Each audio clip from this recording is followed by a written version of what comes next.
You ready? Ready. All right, let's do it. Um, all right, so five, four, three, two, and one. All right, folks, welcome back. Super excited to have back Alisa Zipursky. Alisa, welcome back. Thank you. Thrilled to be back with you. Awesome. So Lisa is a storyteller, writer, facilitator, and childhood sexual abuse survivor. She's also an author. Her work focuses on offering emotional support to other young survivors healing from sexual trauma. Lisa's book, recently out, is titled Healing Honestly: The Messy and Magnificent Path to Overcoming Self-Blame and Self-Shame. Your website, Elisa, I just want to point out, which is healinghonestly.com, is I love it. And there's one part I was just looking over, and it says, oh, I can't even know if I can find it now, but it says something about healing. Oh, I think it's in your about section where you have something about you talk about yourself and you say the story of your experience is more funny than you would Oh think, yeah, or something like that. I always say it's funnier than you'd think. There you go. Yeah. And people are always, I always feel like I have to put that out there. And even with the book, I'm like, it's funnier than you think. I have to tell you, like, the publishing world did not know how to respond to us directing them to like sell and talk about this book as being funny. And we're like, how can a book that's helping, people healing from childhood sexual abuse be funny? I can't say that in a meeting with, Amazon executives. And we're like, you sure as shit can, and you better. Because, humor is a critical part of my healing process and of so many other people's too. Yeah, yeah, awesome. Well, we're going to get into the book, but before we get into all of that, remind our listeners or tell our listeners where you're from originally and where you are currently. So I'm originally from Washington, D.C. And in the past year was sort of a banner year for me. The book came out. I got pregnant and then moved across the country with my dog and my husband at 20 weeks pregnant to beautiful, amazing California. I'm in San Jose. Sitting outside my window here is a fig tree where I get to watch the high drama of the squirrels and the birds fight for the best figs.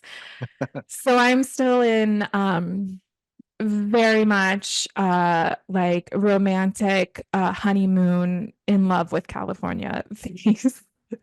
Well, I mean, I for me it lasted a long time, so hopefully it will for you too. It's an amazing place. Um, so this your uh I guess the value that humor holds for you.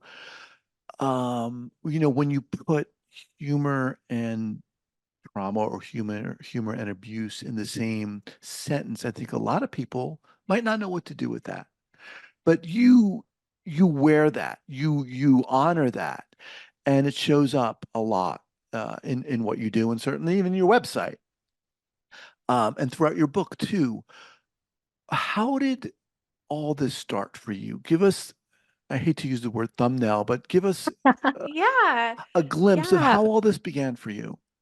How all this began for me was almost 10 years ago, being 27 years old, really processing my childhood sexual abuse in a way that I had been for several years in adulthood, but at 27, I really was ready to stop in my feelings, feeling like people were sort of forcing me to hide this part of myself. And I wanted to just be all of me. And all of me meant being funny and being ambitious and wanting to have a good time with my friends and being really into my boyfriend and also not wanting to hide that the trauma that I experienced to no fault of my own was still impacting every aspect of my being. And so I felt really alone in that. I felt like what was out there was either written in a clinical aspect or written in like a memoir. And I felt so isolated because memoir for me felt really re-traumatizing.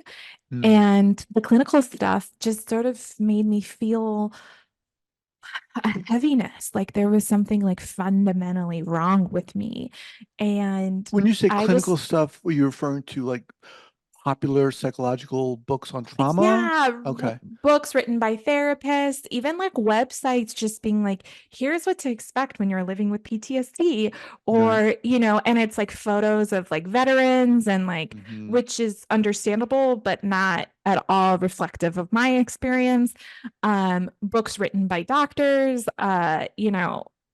for certainly reading The Body Keeps the Score, these really popular readings that offer something in a clinical perspective, but that actually doesn't, for me, connect me to my humanity. Mm. And I wanted to feel like a whole human being. And I assumed and hoped that there were other people out there that felt the same way, who had been through what I had been through. And so I launched my website in this hope and a prayer that there were other young people out there who were all of these things, who thought, just of Parks and Recreation was funny, and, references to Golden Girls, and also needed support dealing with the complex nature of like the way trauma impacts memory and things like that. And it really took off from there. Healing Honestly as a website has had over 500,000 readership, which is amazing, and evolved into Healing Honestly, the book. Um, and lots of works, doing speaking and engagements both on college campuses and with advocacy organizations, and working with therapists. And really for me, I am obsessed, not with the what happened, but with the what now. Like, what do we do Mm. now? And how do we find ways to live full and vibrant lives, that we so richly deserve? Okay. There's a lot there. You're working with therapists working on college campuses and so forth. But what did you want to say? First of all, did you feel, you're saying something really important in that, and a lot of people I talk to, you come at this from a very unique perspective. You do. Not everyone's coming with humor in the conversation, let alone at maybe even at the front of it, honoring that, but you're saying, I wanted to be who I was. Did Yeah. you, was when you were, I'm assuming at some point you did read those books maybe that Oh, I've you read a lot of those books was, too. and what is the feeling? Are you, when you're reading Yeah. these, maybe you're getting some information, but are you not seeing yourself in it? Are you feeling, Yeah. Yeah, absolutely.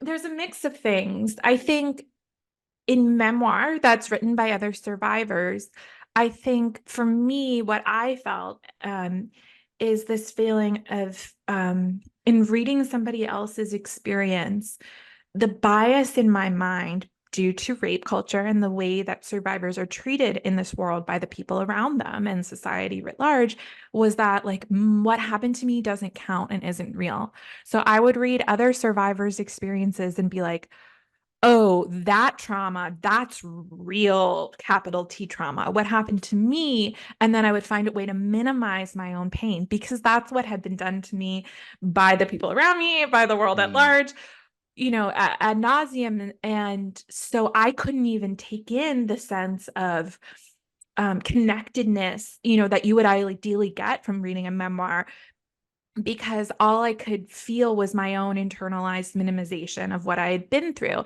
And it's why the first chapter in my book is called, it's surrounding the debunking this myth that there is some quote unquote real survivor out there.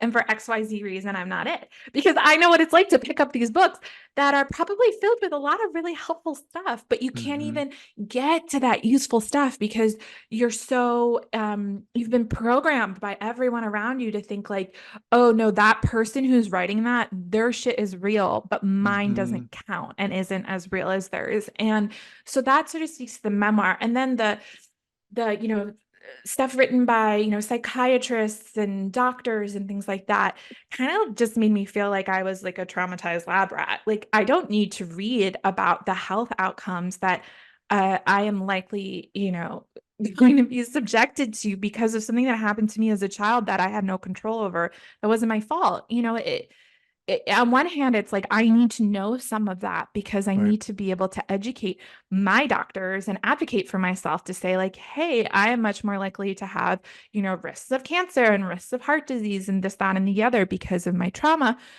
And at the same time, a lot of it makes me feel like I'm doomed. I don't want to Hmm. feel like that either. And so I think, there's a real mix and not to, really call people in on this work. But, I think we can all be honest here. The most impactful book written about trauma that, has been on the bestseller list for literally years is Bessel van der Kolk's The Body Keeps the Score. And for many, many survivors, we cannot even get through the introduction because it opens with a story about a man in Vietnam who sexually assaults a Vietnamese woman and then murders a man. And we are supposed to identify with the American soldier, not with the woman who was sexually assaulted or the man who was murdered. And it opens with this casual reference of sexual violence. And, to me, I'm like, okay, well, maybe this book wasn't written for us, Right. Right. and maybe it was survivors like me, you know, we weren't supposed to find ourselves in these books. That's not what Hmm. they were written for. So at what point did you say, I want or I need to write my own book? Yeah, it wasn't my idea.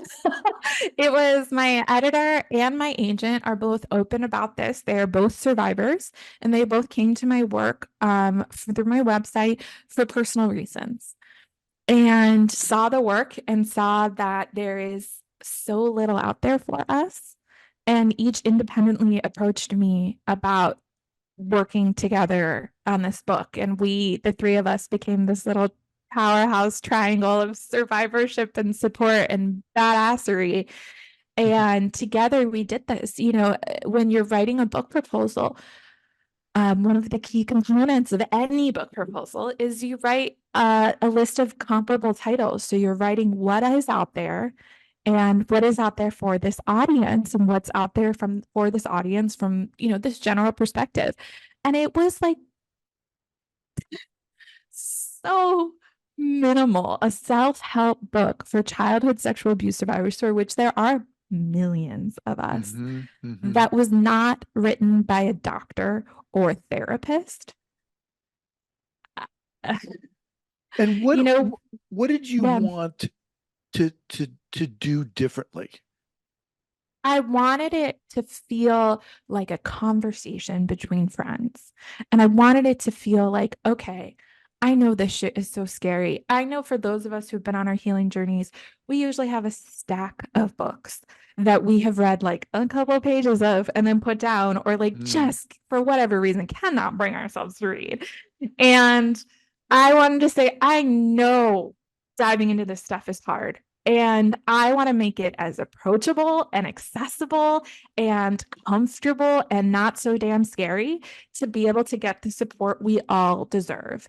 And so, the cover of my book is like vibrant and orange and beautiful and welcoming because I wanted it to be like, even if it sits on your nightstand for a year, let it look fucking gorgeous.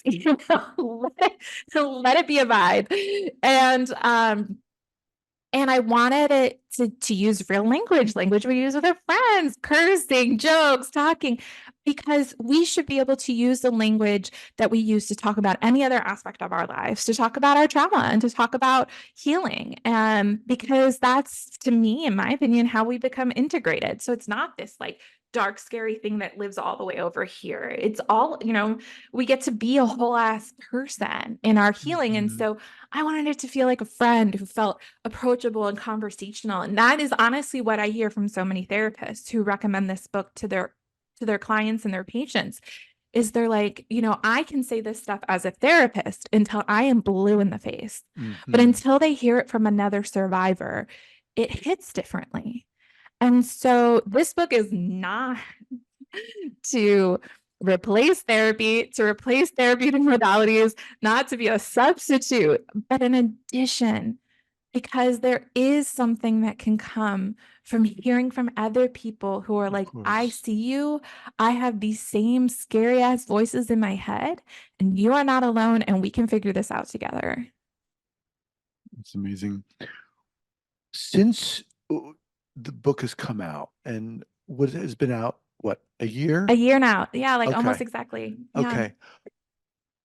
What's it been like for you? What have you heard from readers? What has been your experience? Well, it's been really beautiful to hear from people. I think the thing that I didn't expect that has been really overwhelming is not just hearing from people who have read the book themselves, but all the people who gift it to each other. Mm, So somebody reaching out to me being like, my bestie, knew I was struggling and gave me this book. My therapist recommended this book. My sibling is also reading this book. So now we can talk together and understand each other.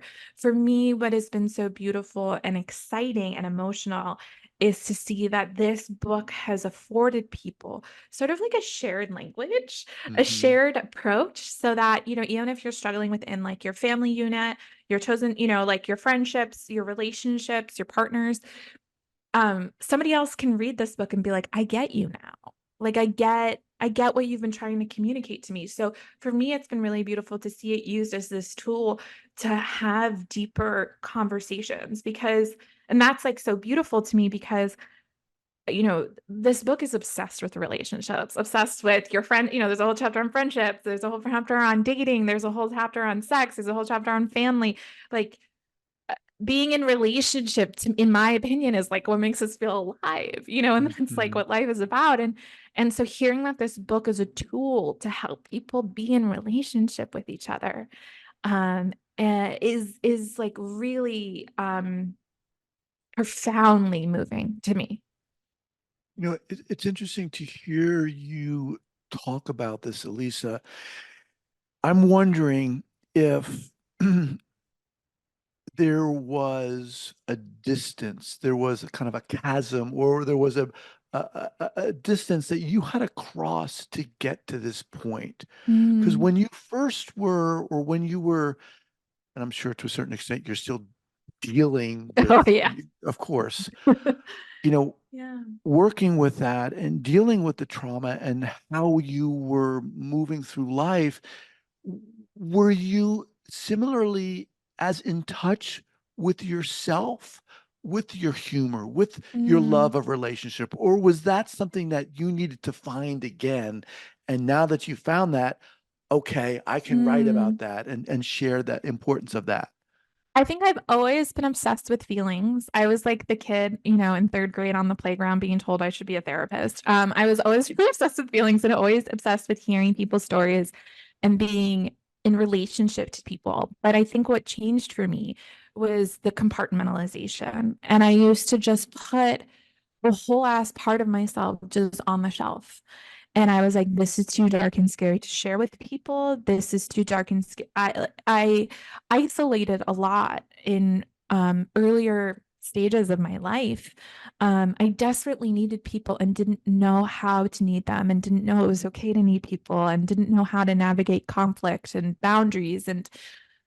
Um, and so I think for me, like what has changed is like is addressing my own internalized shame and learning how to just show up and be honest with people. In the back of the book, I shout out my bestie Sarah and say, thank you for letting me show up at your house crying all the time, And Mm, it was like we didn't have to talk about it, old me, if I was, going through a difficult trigger, would have isolated and shut down, or maybe sought help in a way that wasn't healthy, like lashed out at somebody for not reading my mind and knowing what I needed.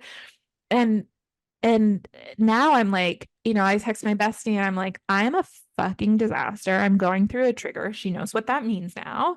And I was like, can I just come sit on your couch so I'm not alone? And I got out of the house. And she's like, yeah, sure. And I can show up and be a wreck and be loved and be seen. And also like acknowledge that whatever her needs might be in that moment too, and so I think like that has definitely shifted in time of like, I don't have to be ashamed of what I'm Hmm. going through. I don't have to hide. And in fact, when I'm more honest about those things, it actually, I think it helps my friends and the people around me. I try to model that kind of honesty because I think it then helps. I've noticed over many years, like then when shit hits the fan for them, they can use that kind of language to reach out and be connected, even though they're struggling. You mentioned your bestie, Sarah. Were Hmm. there other people or resources that you had? Were there therapists who helped you through Oh, this? yeah. Oh, yeah. I Okay. had three amazing therapists throughout the time this book was written. And now I have a new one who's also amazing. And she's the first one since I moved to California. She's the first therapist I've ever had who's like explicitly a trauma therapist. And it is dope as hell. And I've never had to explain myself less. It's amazing. Shout out Amy. And and so now, so this is now my fourth therapist I've worked, really meaningfully with. So I've always had incredible therapists. My best friend, Kate, I'm lucky to call a lot of people my besties. She I call her my professional bestie. She worked in the sexual violence field starting when she was in high school and then in college, and then has been now with the organization Futures Without Violence, doing anti-violence work and violence prevention work for over a decade. And so Wow. she was really critical in my early stages of processing my trauma because she knew and understood what was happening to me when I didn't understand. So she could say things like, it's totally normal to feel guilty. Mm, It's totally normal to feel like this shame, and it's not your fault. And just because you feel that way doesn't mean you've done anything wrong. And like it's normal to not remember things. And she was able to, again, like in the most extraordinary way, like have that clinical, like a literal expertise yeah. to be able to show up for me. And she'll tell you, she's like, yeah, I had all this training, but showing up for a friend like that is different, when you love somebody like that. But Right. she became really a huge inspiration for healing, honestly, because I was like, how many other people have a best friend who has had decades Hmm. of trauma informed work supporting survivors. So she has been a real North Star for me of like, how can I be somebody else's Kate? I'm interested in the work you've done in colleges. Hmm. What is that like? So, a lot of the work I've done in universities is really to support, I always say, support survivors and the people who love us on campus. That there's actually also a lot of attention, not enough, but a fair amount of attention paid towards sexual violence and harm that happens while you're on campus. And it's a real yes and because yes, that matters. And we're really missing the boat because so many students are showing up with sexual violence already in their lives, right? We know Mm, anywhere from 1 in 4 girls and 1 in 6 boys are before their 18th birthday are experiencing sexual violence. So for us to really be centering campus-based violence, um, and not paying attention to childhood-based traumas is really us not meeting people at some of the most vulnerable moments of their lives. And so a lot of the work I do on campus is integrating that, is making connections between things we might have experienced in childhood and things we might be experiencing now in young adulthood, and helping people feel less alone and less stigmatized by what they've been through. And I'll tell you, I work with adults, I work with people in their 60s, I work with people who are 18 years old and just showing up on campus, and everybody is more or less worried about the same thing, which is, am I crazy? hmm. Um, I feel all this guilt, and I don't know what to do with it. And that's, working through the shame. And I really want meaningful relationships, and I don't know how to do it while I'm going through this. Mm, As somebody who is, established in their lives is very concerned about having meaningful relationships. Somebody who is really young in their lives is also really concerned with having meaningful relationships. And so, it's it's really connecting people where they are and being like, okay, you're 18 years old. I wish somebody told me when I was 18 years old how to navigate conflict, how to like talk about having boundaries, how to in real time, like real talk, real examples, talk about what it's like to reach out for help. This next generation, they're fucking amazing.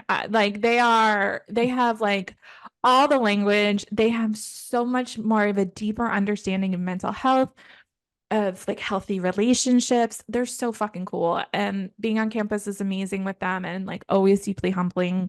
Um, and also they compliment my outfits and then I like dine out on that for like 6 months. Talking with Alisa Zipursky. The book is called Healing Honestly, The Messy and Magnificent Path to Overcoming Self-Blame and Self-Shame. I'm imagining just writing the book in and of itself was a process and a journey. Um, Tidbits, stories you want to share that have come from Yeah. that?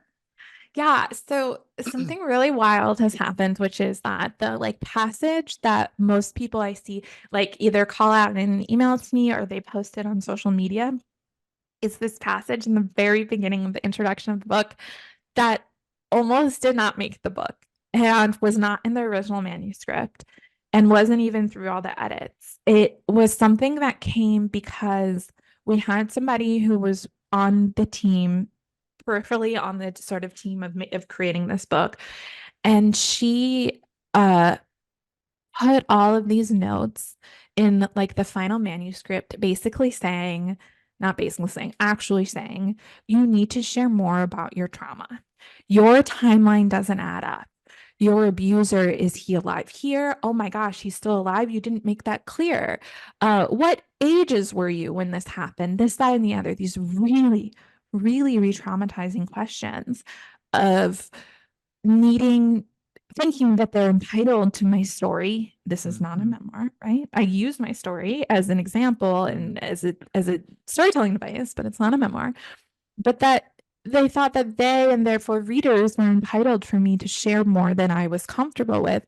And it also harped on these, what I think is a very outdated approach to understanding survivor stories, which is like, we don't need to bleed for you to feel connection to us, right? Like, if us sharing our stories and just telling our trauma ended sexual violence, we would have been done a long time ago. This shit was in the Bible, you know? So we added me and my incredible agent Danielle, we added this language at the very beginning of the book that I'd love to share, if that's Sure, okay. of course. That now is like the most highlighted thing, and it was so close to not making it at all. And this was directly a response to this woman. Okay. As we go on this journey, you may notice that I'm not sharing every detail of my story with you.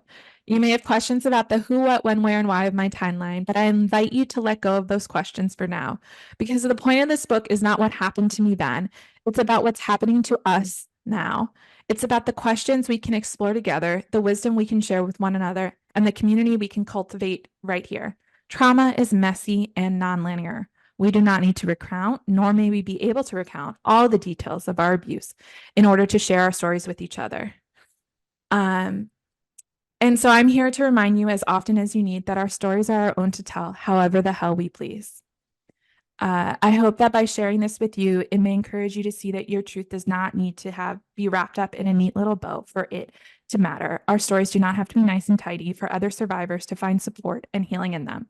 My story is messy and incomplete, but it is all mine, and I'm grateful to get to share it with you. Mm, I love that.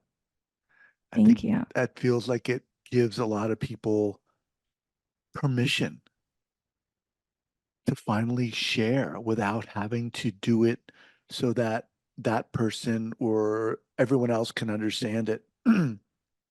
Absolutely. And I've heard it even has helped people share with their therapists about their own trauma because people carry that in all of their relationships, including their therapeutic ones, where you and I know, a therapist is there to validate and to help reduce shame, but that the shame that we've been conditioned by the world to feel can be such a barrier that we might not even be able to tell our therapist because we're like, oh my God, I don't have all Mhm. the answers. what if they think I need all the answers, or else they're going to think that what happened to me isn't real. Right. And that sad, sad to say is a predominant sentiment in our culture right now. What you can't remember what happened? Yeah. Yeah, and we could go on all, I have a whole other world, and a lot of the work I do um with therapists, with clinicians, with advocates is around trauma and memory, and sort of reframing the way we think about traumatic memory, uh, because there is so many harmful societal pressures out there, communicating to survivors that what happened to us isn't quote unquote real and valid if we don't recall everything that happened. And so this book, and there's a whole chapter about memory in this book. It's the second one because I'm like, I want anybody to know who picks this up, if they have the same questions I had, which is like, if I don't remember, is it real? I want them to know, like, yes, everybody deserves healing and care and support, and can find that for themselves in these pages. We all deserve it. It shouldn't require us to have to tell our stories.